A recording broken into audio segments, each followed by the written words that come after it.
नमस्कार, Byju's exam prep IAS Hindi में आप सभी का स्वागत है। और आज हम 1 अप्रैल के द हिंदू समाचार पत्र में आए कुछ महत्वपूर्ण समाचारों का विश्लेषण करने वाले हैं। तो आइए शुरू करते हैं आज का समाचार विश्लेषण।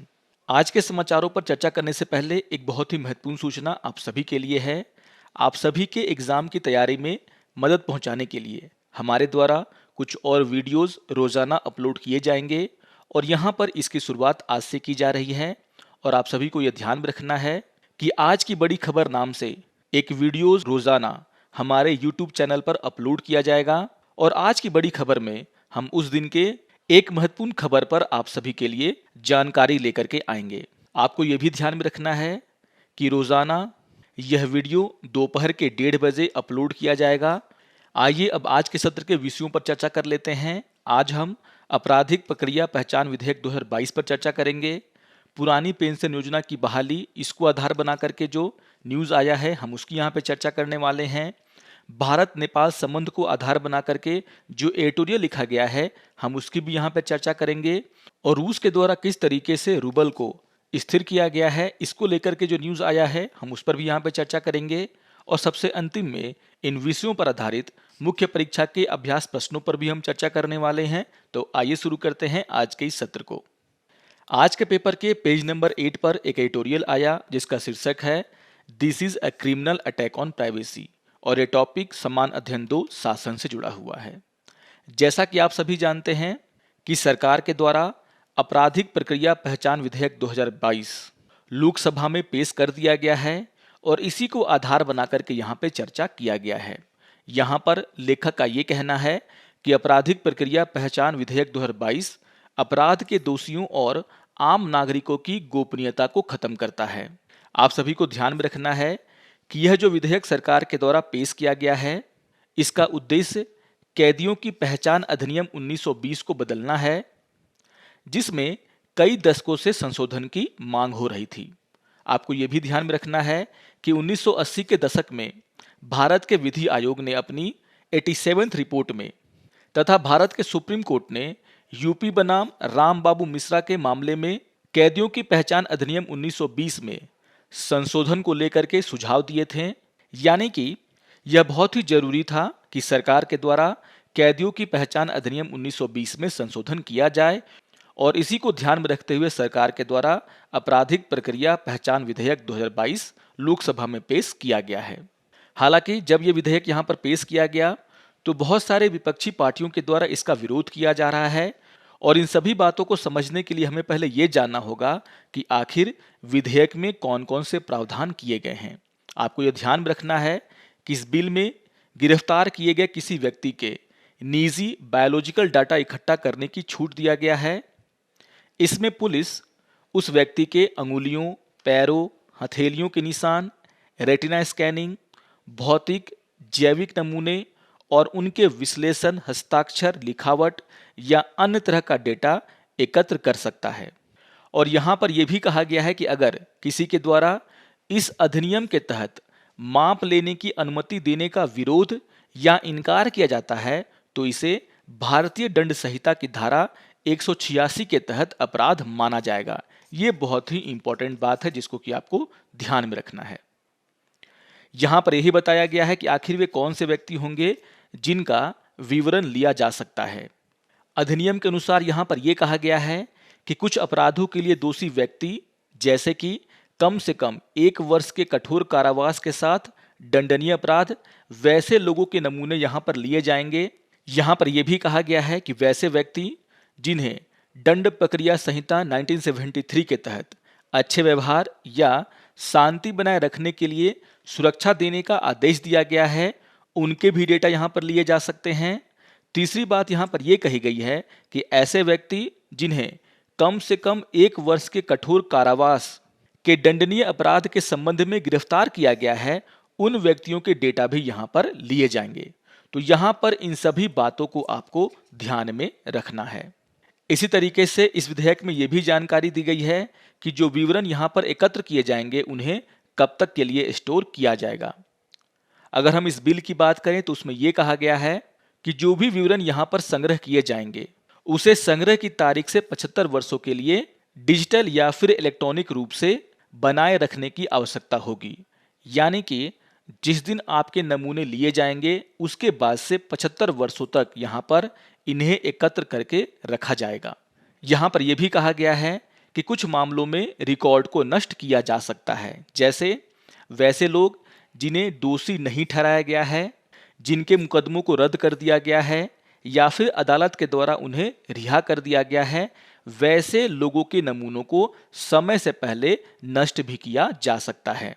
हालांकि यहाँ पर यह भी कहा गया है कि न्यायालय या मजिस्ट्रेट लिखित में कारण दर्ज करने के बाद ऐसे व्यक्तियों के मामले में विवरण को बनाए रखने के निर्देश भी दे सकता है। यहाँ पर आपको ये भी ध्यान में रखना है कि बिल में ये कहा गया है कि बिल एनसीआरबी को राज्य सरकारों, केंद्र शासित प्रदेशों, प्रशासन या अन्य कानून प्रवर्तन एजेंसियों से बिल के तहत शामिल व्यक्तियों के बारे में विवरण एकत्र करने के अधिकार देता है। यानी कि एनसीआरबी इन सभी विवरण को एकत्र कर सकता है। विधेयक के तहत एनसीआरबी को अन्य कार्य भी दिए गए हैं, जैसे राष्ट्रीय स्तर पर निर्दिष्ट व्यक्तियों के बारे में विवरण संग्रहित करना और नष्ट करना, प्रासंगिक अपराधी रिकॉर्ड के साथ विवरण संसाधित करना, और तीसरा कानून प्रवर्तन एजेंसियों को विवरण प्रसारित करना। तो ये सारे काम एनसीआरबी को दिए गए हैं। यहाँ पर एक और महत्वपूर्ण बात है जिसको कि आपको ध्यान में रखना है। यहाँ पर यह कहा गया है कि इसको लेकर के जो नियम बनाए जाएंगे वह राज्य सरकार और केंद्र सरकार दोनों बना सकते हैं। यानी कि इस अधिनियम के अनुसार राज्य सरकार और केंद्र सरकार दोनों को नियम बनाने की शक्ति दिया गया है और केंद्र और राज्य सरकार विभिन्न मामले पर नियम बना सकती हैं, जिनमें शामिल हैं विवरण एकत्र करने का तरीका, एनसीआरबी द्वारा विवरण के संग्रह, भंडारण, संरक्षण, विनाश, प्रसार और निपटान का तरीका। तो इन सभी मामलों में राज्य सरकारें भी अपने नियम बना सकती है और केंद्र सरकार भी नियम बना सकता है। और इन्हीं सब बातों को लेकर के जब इस बिल को सदन में पेश किया गया तब बहुत सारे विपक्षी दलों के द्वारा इसका विरोध किया गया। यहाँ पर कुछ सदस्यों ने यह तर्क दिया कि बिल सुप्रीम कोर्ट का जो ऐतिहासिक फैसला था केएस पुट्टुस्वामी मामले में, जिसमें सुप्रीम कोर्ट के द्वारा निजता को मौलिक अधिकार घोषित किया गया था, उसका उल्लंघन है। यहाँ पर कुछ सदस्यों का यह भी कहना था कि यह संविधान के अनुच्छेद 20 का जो तीसरा भाग है उसका भी उल्लंघन है, जो आत्मदोष के खिलाफ अधिकार की रक्षा करता है।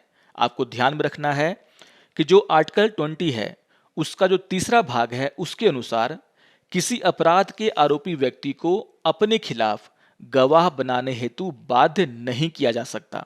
और यहाँ पर सदस्यों का यह कहना था कि यह विधेयक अनुच्छेद 20 के तीसरे भाग का उल्लंघन है। और यहाँ पर बहुत सारे सदस्यों के द्वारा यह मांग किया गया कि इस विधेयक को कानून बनने से पहले गहन जांच के लिए अस्थायी समिति के पास भेजा जाना चाहिए और यही यहाँ पर सही होगा। तो यहाँ पर जो बातें मैंने आपको बताई हैं बिल के बारे में, उसको आपको ध्यान में रखना है और इन्हीं सभी बातों को लेकर के इसका विरोध भी किया जा रहा है। तो बहुत ही इंपॉर्टेंट न्यूज़ है, इसको आप लोग जरूर ध्यान से पढ़ेंगे। आइए एक और न्यूज़ की हम यहाँ पे चर्चा कर लेते हैं। आज के पेपर के टेक्स्ट एंड कॉन्टेक्स्ट पेज पर एक न्यूज़ आया जिसका शीर्षक है the demand for restoring the old pension scheme, और ये टॉपिक समान अध्ययन 2 सामाजिक न्याय से जुड़ा हुआ है। जैसा कि आप सभी जानते होंगे कि 23 फरवरी को राजस्थान सरकार के द्वारा 1 जनवरी 2004 को या उसके बाद सेवा में शामिल हुए सरकारी कर्मचारियों के लिए पुरानी पेंशन योजना की बहाली की घोषणा की गई है। और इस घोषणा का मतलब ये था कि अब राजस्थान में राष्ट्रीय पेंशन प्रणाली यानी कि एनपीएस को बंद कर दिया गया है और उसकी जगह पर जो ओपीएस है यानी कि ओल्ड पेंशन स्कीम है उसे लागू कर दिया गया है। इसी के साथ साथ छत्तीसगढ़ ने भी यही कहा है कि उसके द्वारा जो एनपीएस सिस्टम है उसको बंद किया जाएगा और वहां पर भी पुरानी पेंशन योजना कर्मचारियों के लिए बहाल किया जाएगा। इसके बाद से देश के अलग अलग राज्यों में पुरानी पेंशन योजना को बहाल करने को लेकर के विरोध प्रदर्शन किए गए हैं। आपको ध्यान में रखना है कि पिछले सप्ताह जम्मू कश्मीर, पंजाब, आंध्र प्रदेश, हिमाचल प्रदेश, मध्य प्रदेश में कर्मचारियों के द्वारा विरोध प्रदर्शन किया गया है। देश भर के ट्रेड यूनियन के द्वारा जो 28 और 29 मार्च को 2 दिवसीय हड़ताल का आयोजन किया गया था, उसमें भी इस पेंशन योजना को खत्म करने की मांग की गई थी। यानी कि सरकारी कर्मचारियों के द्वारा फिर से पुरानी पेंशन योजना को बहाल करने की मांग की जा रही है। आपको ये ध्यान में रखना है कि जो पुराना पेंशन योजना है वह रिटायरमेंट के बाद आजीवन आय का आश्वासन देती है और यहाँ पर जो पैसे मिलते हैं वह जो उनके अंतिम वेतन होता है उसके 50% के बराबर होता है। आपको ये ध्यान में रखना है कि अटल बिहारी वाजपेयी ने 2003 में पुरानी पेंशन योजना को बंद कर दिया और एनपीएस की शुरुआत की। यह योजना 1 अप्रैल 2004 से केंद्र सरकार के कर्मचारियों पर लागू किया गया। आपको ये भी ध्यान में रखना है कि यहाँ पर सशस्त्र बलों को शामिल नहीं किया गया था। इसके बाद राज्यों ने भी इस योजना को अपने यहाँ लागू किया। आपको ये ध्यान में रखना है कि पेंशन फंड नियामक और विकास प्राधिकरण यानी कि पीएफआरडीए एनपीएस का नियामक है और पीएफआरडीए की स्थापना 2013 में पीएफआरडीए अधिनियम के तहत किया गया। यह एक ऐसी योजना है, यानी कि हम यहाँ पर बात कर रहे हैं एनपीएस की, यह एक ऐसा योजना है जहाँ पर कर्मचारियों को अपने वेतन का कुछ हिस्सा अपने पेंशन कोष में देना होता है और यहाँ पर सरकार के द्वारा भी कुछ इसमें योगदान किया जाता है। यहाँ पर जो पैसे जमा होते हैं उन्हें पेंशन फंड मैनेजर्स के द्वारा निवेश योजनाओं में निवेश किया जाता है और सेवानिवृत्ति के समय यानी कि रिटायरमेंट के समय जो कुल राशि वहाँ पर इकट्ठा होती है उसमें से कर्मचारी 60% निकाल सकते हैं एक साथ, जो कि कर मुक्त होता है, और शेष जो 40% राशि है उसे वार्षिकी में निवेश किया जाता है जिस पर कि कर लगाया जाता है। यानी कि अगर आपके पास 100 रुपये हैं रिटायरमेंट के समय तो आप यहाँ पर 60 रुपये निकाल सकते हैं और यहाँ पर सरकार इस पर कोई भी टैक्स नहीं लगाएगी और बाकी का जो बचा 40 रुपया है उसे एन्युटी में लगाया जाएगा और यहाँ से फिर आपको पेंशन दिया जाता है। आपको ये भी ध्यान में रखना है कि एनपीएस में 2 घटक होते हैं जिन्हें हम टीयर 1 और टीयर 2 के नाम से जानते हैं। टीयर 2 एक ऐच्छिक बचत खाता है जिसमें से पैसे निकालना थोड़ा बहुत आसान है। यानी कि अगर आप टीयर 2 में पैसे डालते हैं तो यहाँ पर किसी भी समय आप उसमें से पैसे निकाल सकते हैं, लेकिन आपको ध्यान में रखना है कि टीयर 2 एक स्वैच्छिक बचत खाता है, यानी कि आप इसमें पैसे डाल भी सकते हैं और नहीं भी डाल सकते हैं। यानी कि कर्मचारियों को टीयर 1 में पैसे लगाने होते हैं। आपको ये भी ध्यान में रखना है कि जो एनपीएस योजना है वह निजी क्षेत्र में काम करने वाले लोगों के लिए भी खुला हुआ है और 2019 में सरकार के द्वारा इसमें कुछ बदलाव किए गए थे। 2019 में वित्त मंत्रालय ने कहा था कि केंद्र सरकार के कर्मचारियों के पास अपने टीयर 1 खाते में पेंशन फंड और निवेश पैटर्न का चयन करने का विकल्प होगा। यानी कि आप ये चुन सकते हैं कि आपका जो पैसा है वह किस फंड मैनेजर के द्वारा इन्वेस्ट किया जाएगा। आपको ये ध्यान में रखना है कि एनपीएस में जो डिफ़ॉल्ट पेंशन फंड मैनेजर हैं उनमें से LIC pension fund limited, SBI pension fund private limited और यूटीआई रिटायरमेंट सॉल्यूशन लिमिटेड शामिल है। यानी कि इनके द्वारा आपके पैसे को बाजार में निवेश किया जाता है। और यहाँ पर एक और डेटा दिया गया है जो कि बहुत ही इंपॉर्टेंट है। इसमें यह बताया गया है 28 फरवरी तक 22.74 लाख केंद्र सरकार के कर्मचारी और 55.44 लाख राज्य सरकार के कर्मचारियों के द्वारा एनपीएस में पैसा डाला जा रहा है। आपको यहाँ पर यह ध्यान में रखना है कि कार्मिक और प्रशिक्षण विभाग यानी कि डीओपीटी ने 24 मार्च को संसद को सूचित किया कि भारत सरकार के विचाराधीन केंद्र सरकार के जो कर्मचारी हैं उनके लिए फिर से पुरानी पेंशन योजना लाने का कोई भी प्रस्ताव नहीं है। यानी कि केंद्र सरकार अपने कर्मचारियों के लिए एनपीएस ही लागू रखेगी। यहाँ पर ओपीएस यानी कि जो ओल्ड पेंशन स्कीम है उसको लागू नहीं किया जाएगा। हालांकि आपने देखा कि कुछ राज्यों के द्वारा एनपीएस को छोड़ करके ओपीएस लागू किया जा रहा है और बहुत सारे स्टेट के जो कर्मचारी हैं वो भी इसकी मांग कर रहे हैं। यहाँ पर आपके लिए ये भी जानना बहुत ही जरूरी है कि आखिर कर्मचारियों के द्वारा पुरानी पेंशन व्यवस्था के लिए क्यों इतनी मेहनत की जा रही है।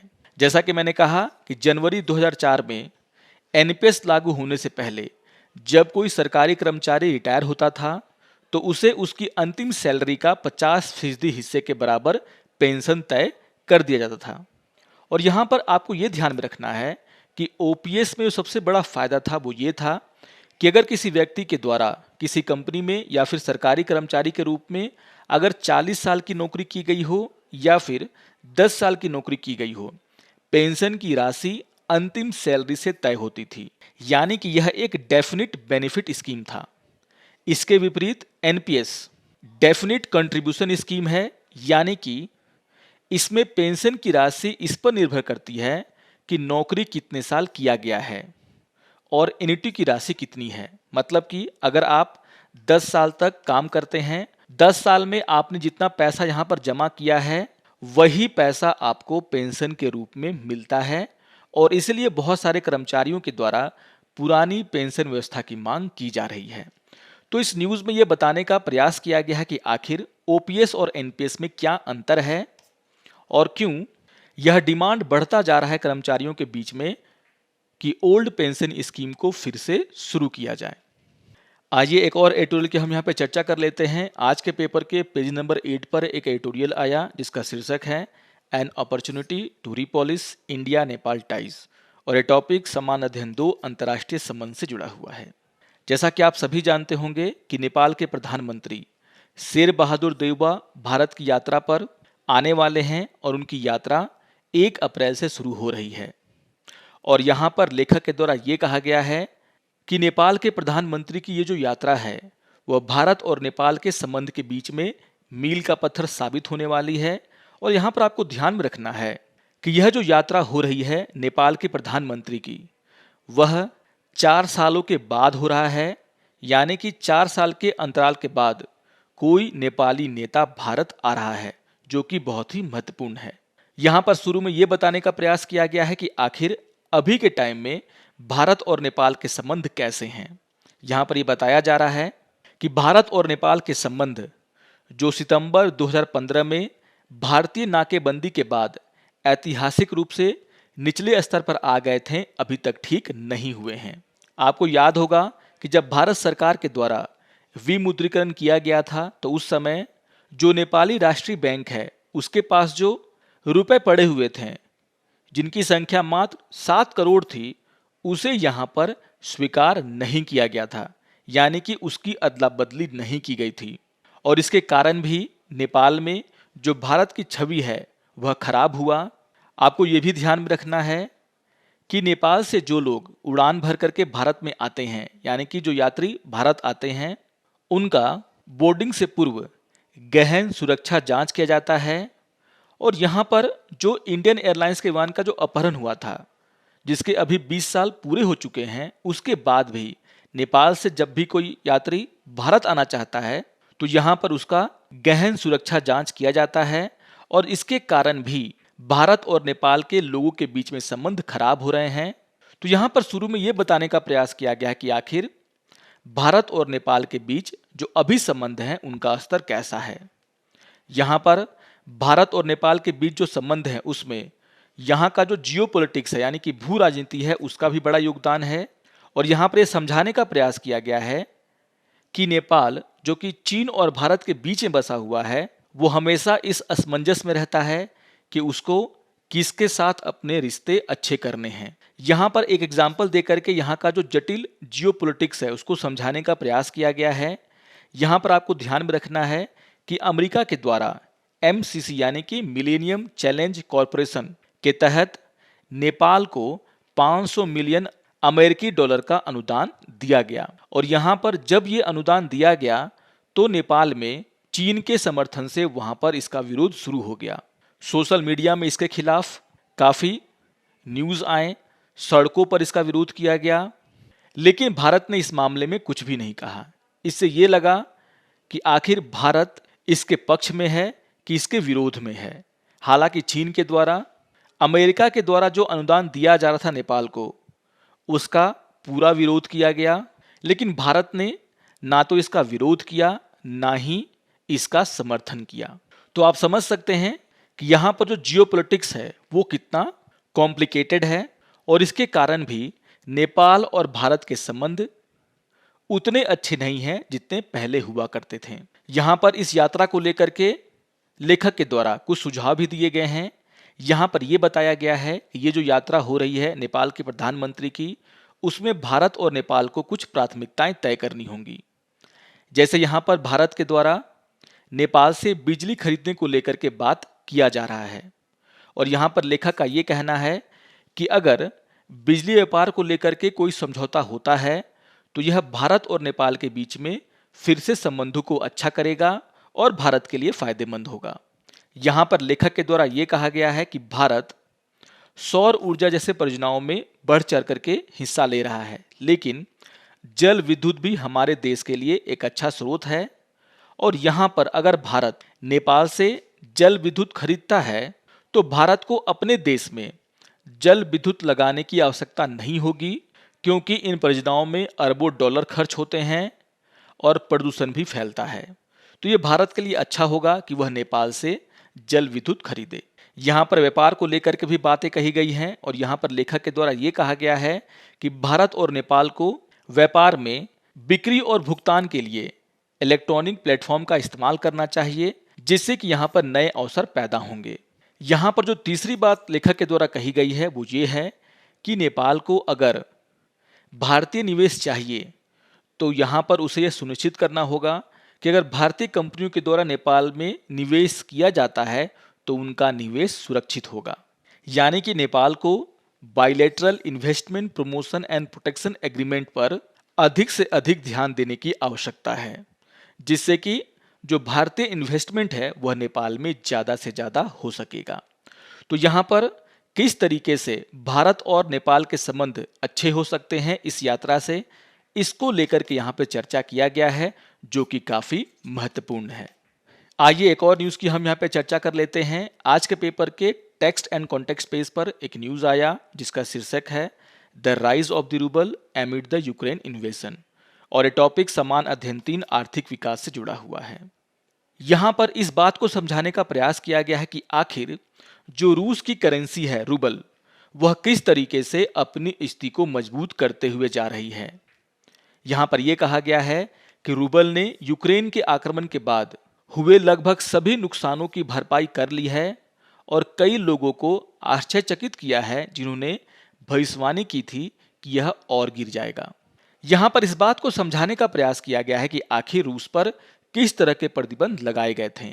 आपको ध्यान में रखना है कि जो प्रतिबंध रूस पर लगाए गए थे उसमें सबसे कड़े प्रतिबंध थे। उनमें से एक था रूसी बैंकों को स्विफ्ट भुगतान सिस्टम से काटना, यानी कि उससे अलग करना।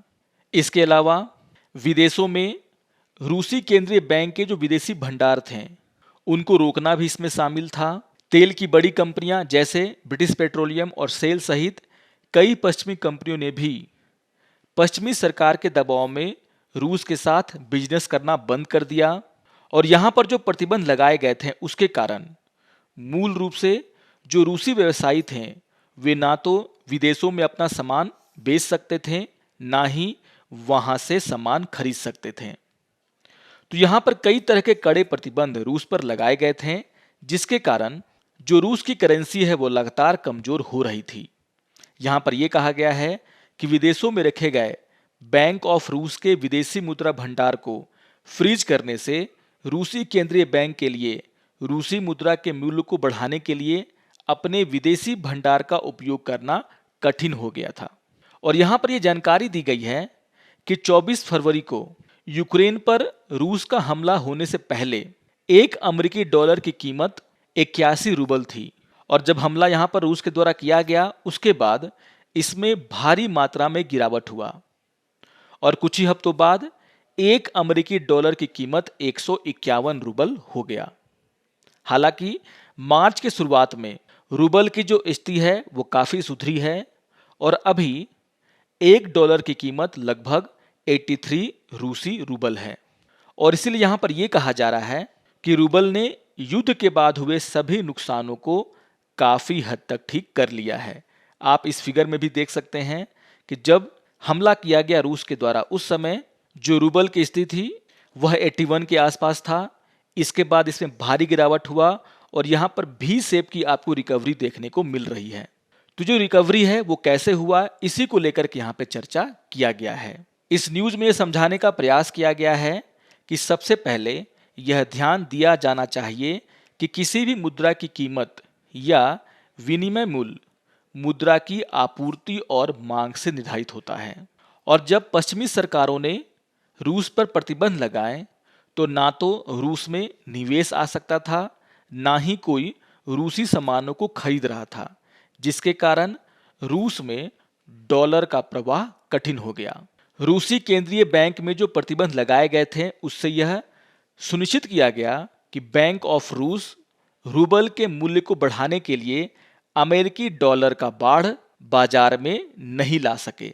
लेकिन यहां पर रूस ने इस स्थिति को सही तरीके से संभाल लिया। यहां पर यह कहा जा रहा है कि रूसी केंद्रीय बैंक ने मुख्य रूप से पूंजी नियंत्रण के माध्यम से ऐसा करने में कामयाबी हासिल की, जिसका उद्देश्य था कि रूबल की मांग को बढ़ाना और डॉलर की मांग को कम करना।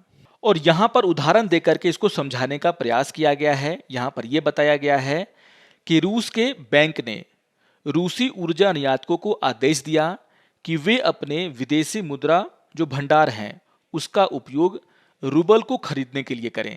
आपको ध्यान में रखना है कि जो रूसी ऊर्जा निर्यातक थे, यानी कि जो लोग पेट्रोलियम का निर्यात करते थे, उन पर अभी भी प्रतिबंध नहीं लगाए गए थे, क्योंकि पश्चिमी देश रूस से भारी मात्रा में पेट्रोलियम खरीदते हैं।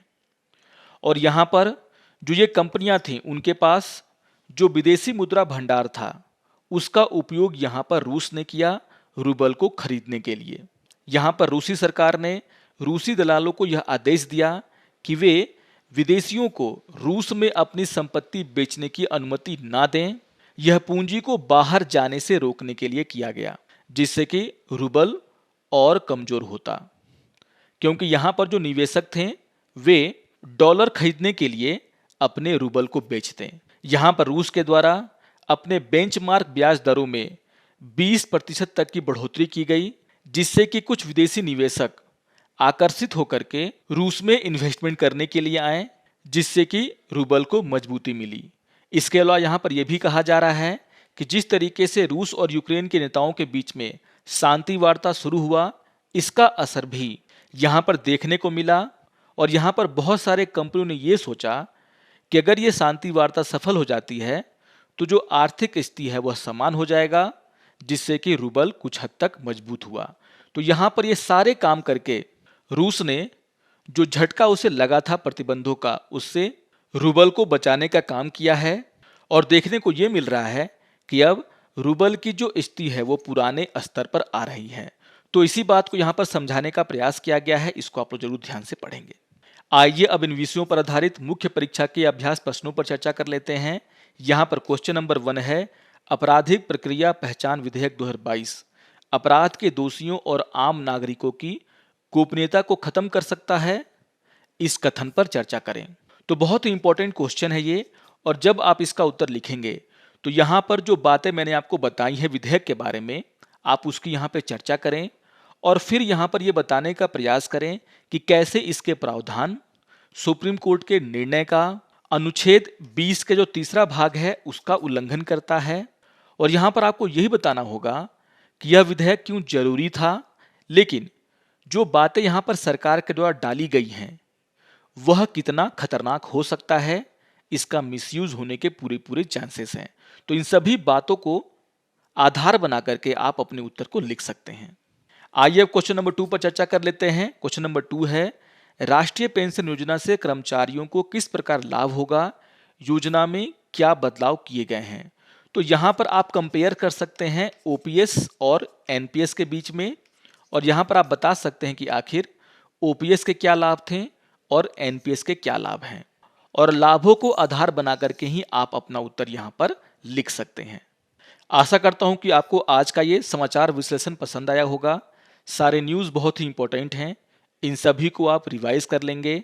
और अगर आपको ये वीडियो अच्छा लगे तो आप जरूर इसे लाइक करें, शेयर करें और दूसरों को भी सब्सक्राइब करने के लिए प्रेरित करें। तो मिलते हैं समाचार विश्लेषण के अगले अंक में। तब तक के लिए नमस्कार और धन्यवाद।